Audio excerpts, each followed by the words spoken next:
So, hello guys, welcome to the series on building a dashboard, a coffee shop report dashboard with Google Lucas Studio. So, in this first video, this is the dashboard we will be rebuilding using Lucas Studio. But in this video, firstly, I'll be introducing how to locate Lucas Studio and also introducing the interface of the Lucas Studio. Now, the first thing you have to do to use Lucas Studio, what you have to do is simply go here and open a new tab, and let's go and search for Lucas Studio. So let's go here and click on this.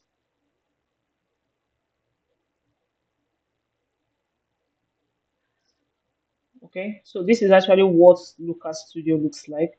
So these are actually templates you can actually make use of this template to actually build something. But in this case, we are going to start from a blank report. So as you can see, these are the few projects I've actually built using Lucas Studio. So after building your projects, these are where you can actually find the projects you have actually built using Lucas Studio. So for this series, we are just going to click on blank reports.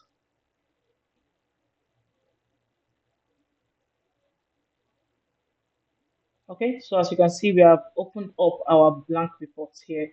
Now, the first thing you need to do is we can simply go here and rename this dashboard, okay, to any name that suits us. But before then, let me just go ahead and explain the interface of the Lucas Studio dashboard building. Now, the first thing you have to do is this. So this is actually used to add pages. So you can use this to add different pages. So a dashboard can have multiple pages. So you can use this to add pages, to one pages, two pages, three pages, as much as the pages you want to add, and this is used to add data. So in this place, you can use it to add your data. As you can see, we have our Google Analytics. So you can add your data from Google Analytics. You can add your data from Google Sheets.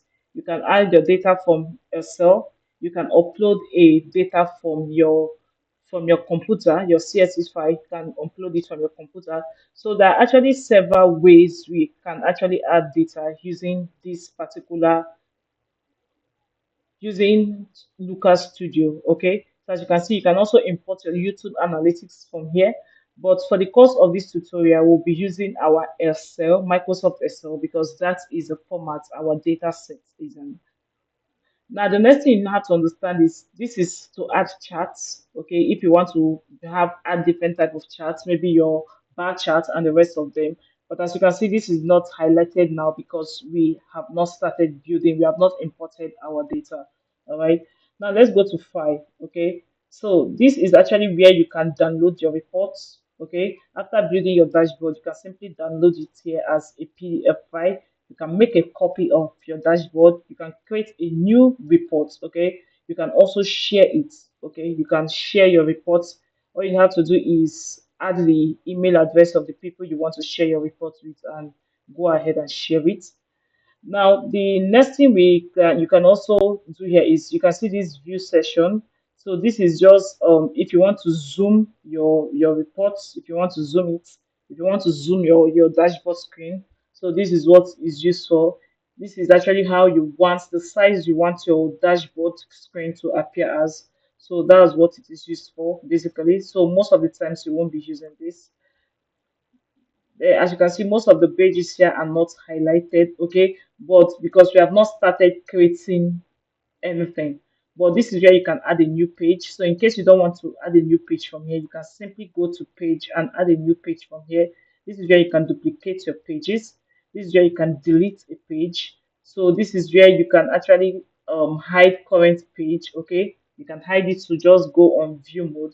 So this is where you can go to next page, previous page, first page, last page. Okay, so as you can see, these are the shortcuts for this. Okay, in case you don't want to go through page and or going to the home first page, you can simply click on home and use all these shortcuts to actually locate your pages.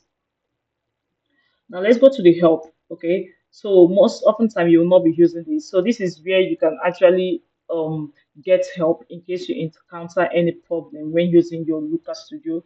So as you can see, this is where you can learn how to use the Lucas Studio. This is where you can communicate with community forum, where you can actually see what problems other people are facing and how they have actually resolved this problem. So basically, this is what the interface of the Lucas Studio is all about.